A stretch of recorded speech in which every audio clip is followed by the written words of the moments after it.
Looky here what I got from my husband's grandmother named Hope.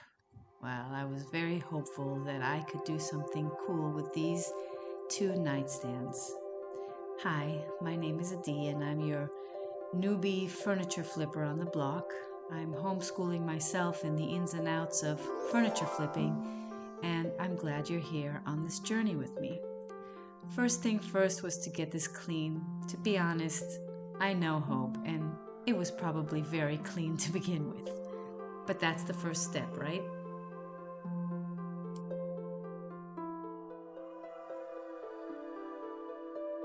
Then I removed the old drawer pulls.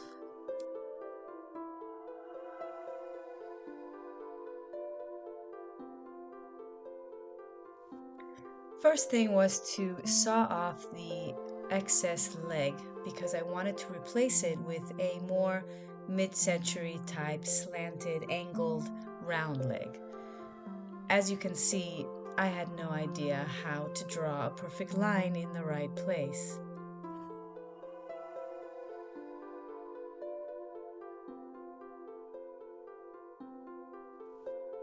But hey, I figured it out.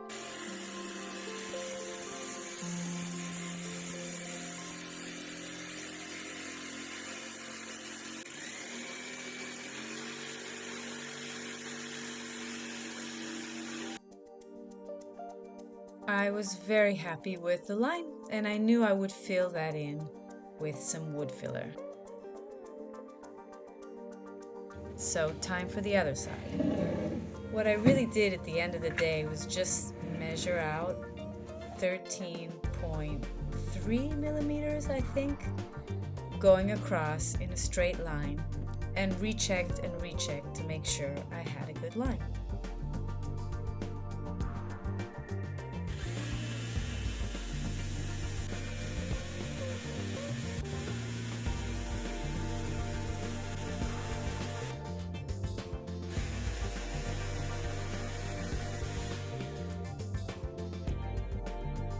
I saved some of that sawdust for later to fill in the holes of the drawer pulls that I removed.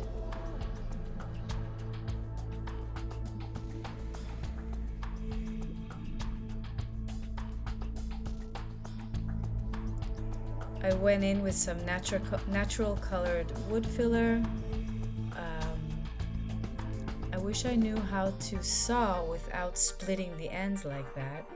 Getting better though. And then I filled the holes with some sawdust and wood filler, cleaned it all up, and went at getting the part that I sawed off nice and filled with wood filler as well.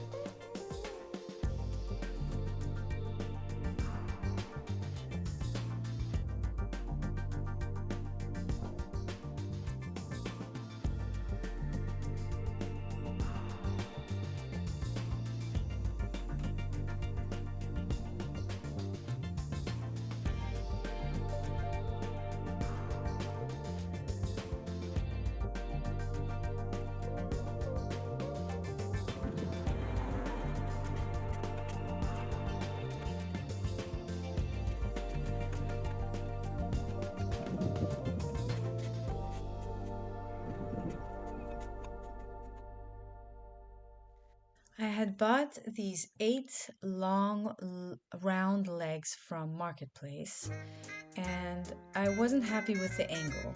And I had recently fixed some angles on other legs, and it went well. But let's just say it didn't go so well this time.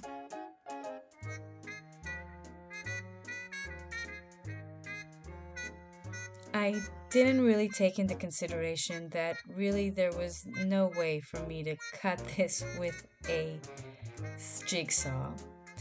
And yeah, I messed up at least 3 legs, so I decided to leave it alone and go to a professional carpenter and have him cut them at an angle for me. I found this sweet guy right in my city, and he took care of it just lovingly and sweetly and with no charge. So thank you. That really helped. Then I went in and sanded everything that I patched up really good so it would be flush, and gave the whole drawer a good scuff sanding to get it ready for priming and painting.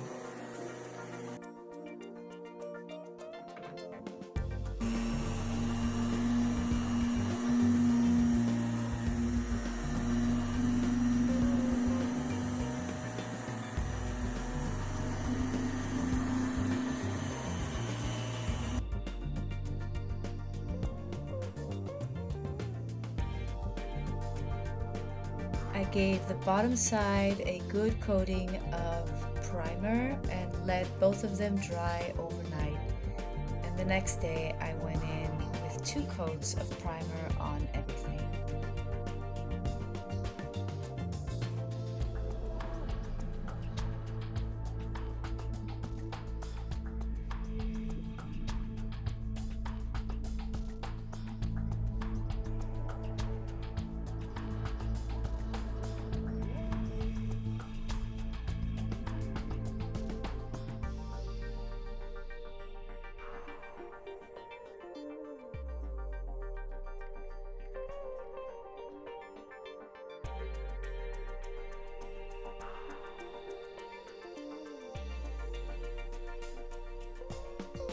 I wanted to go for a matte black look, and I really looked everywhere for paints that I felt would do the trick.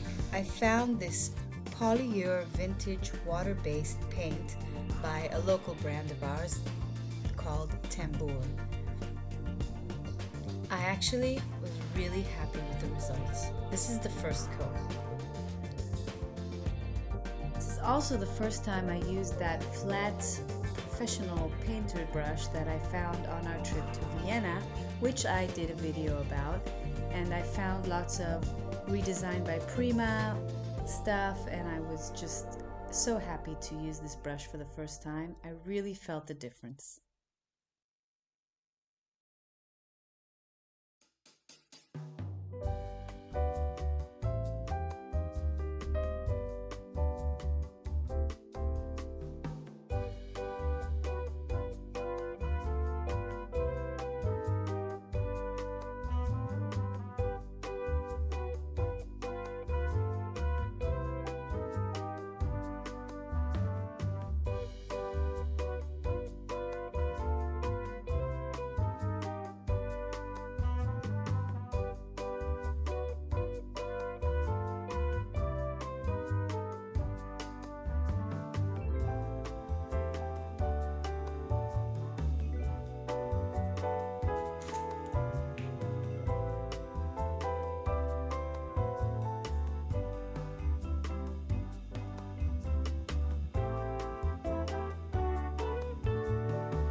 All dry overnight and came in the next day for a light sanding with some 400 grapefruit.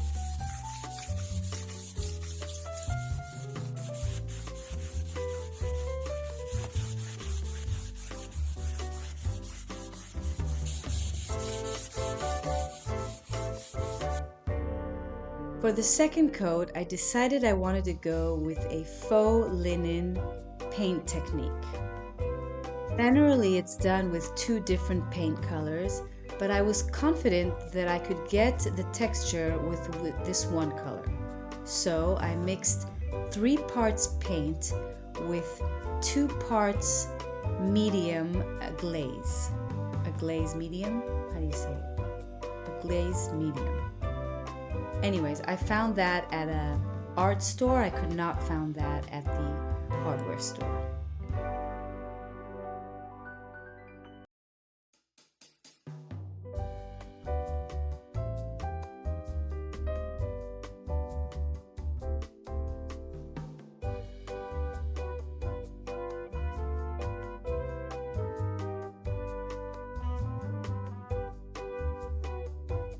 As I understand it, the medium glaze is there to delay the drying process as well as assist in creating the textured look.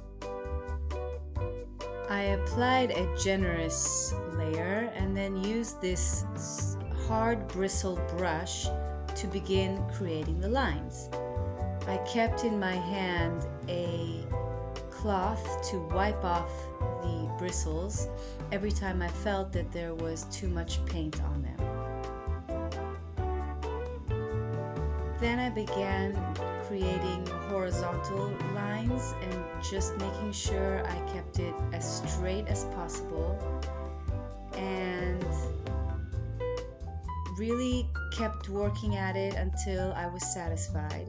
And then I changed direction and made lines going up and down, and I went back and forth with that until I was happy with the look. I don't think there's really a right way or a wrong way, it just needs to look good to your eye, and I was happy with this. It might be difficult to see with the lighting and the fact that it's black in the video, but it really looked great. I think this is a better view of me applying the paint and applying the texture. Let me know.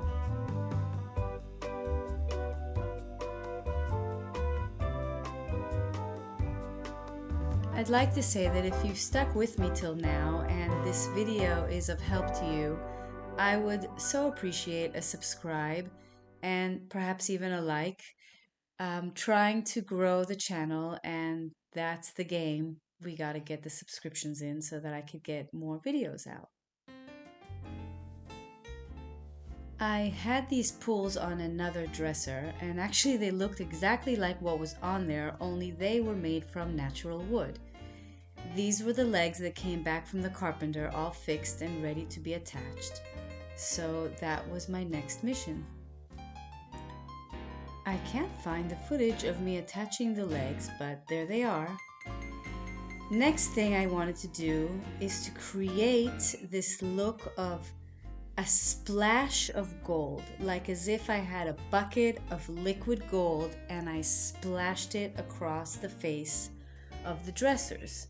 So I went in with what's called the sizing or size, which is the term for the glue that we use for gold leaf, and enjoy the process. I just imagined where it might all be across the face, and then I started applying the size.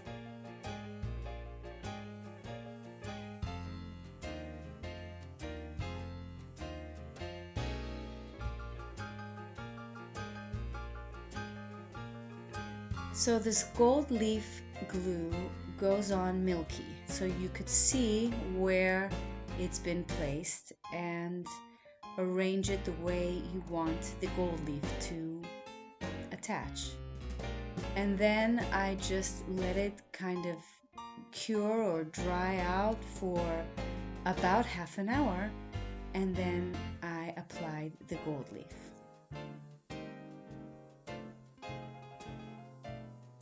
The gold leaf comes in booklets with wax paper in between them, so you just take a piece out and gently lay it down where you have size.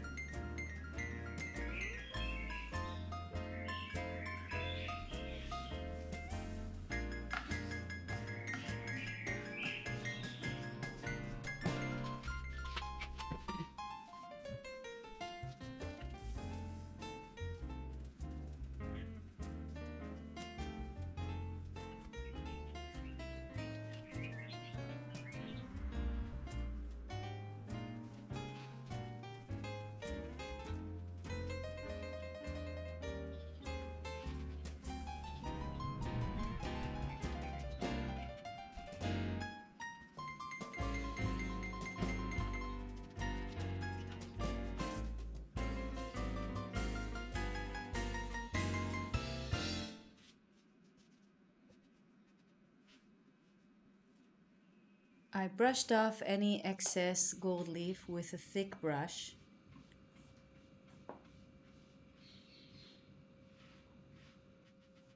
And I used this container underneath it to try to catch any large pieces that might fall to be reused any place I felt I needed some extra gold leaf.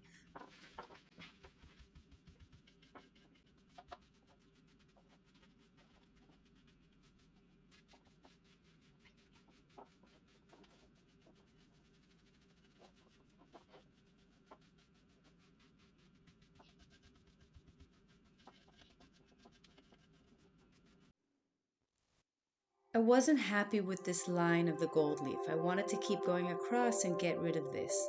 Online, I couldn't really find any way to remove it, but I had an idea.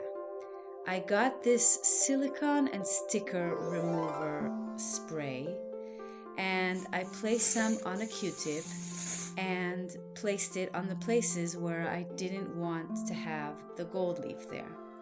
I left it for 10 minutes and then came back with another Q-tip with more spray and started working at getting it off. As I worked at it, I got more confident that I wasn't going to destroy the paint. Remember, I have a textured paint here and I didn't want to have to redo it. And when I did find the confidence, I actually moved to a cotton swab and everything just came off perfectly. I even fixed another area on the dresser on the nightstand and it just came out perfect. So that's my recommendation for you, to use silicone and sticker remover. It smells horrible, but it does the job.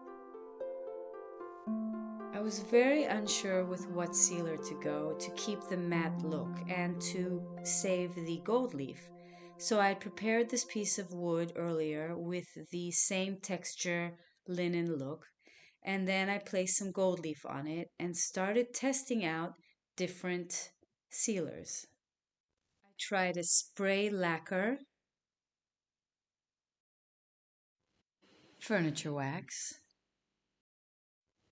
a poly sealer, this clear lacquer, and this matte top coat. I'd love to hear your thoughts on which one you would have used to try to keep a matte finish. I chose to go with the furniture wax because I felt that that's what kept the best matte look. Then I pasted these drawer liners inside the drawers, and this is the final look.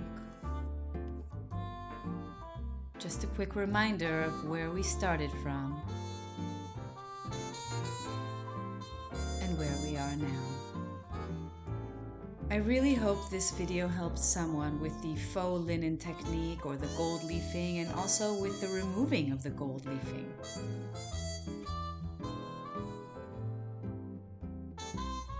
I am eager to hear your comments, especially about the finish, and I'll see you soon on Raising the Grain.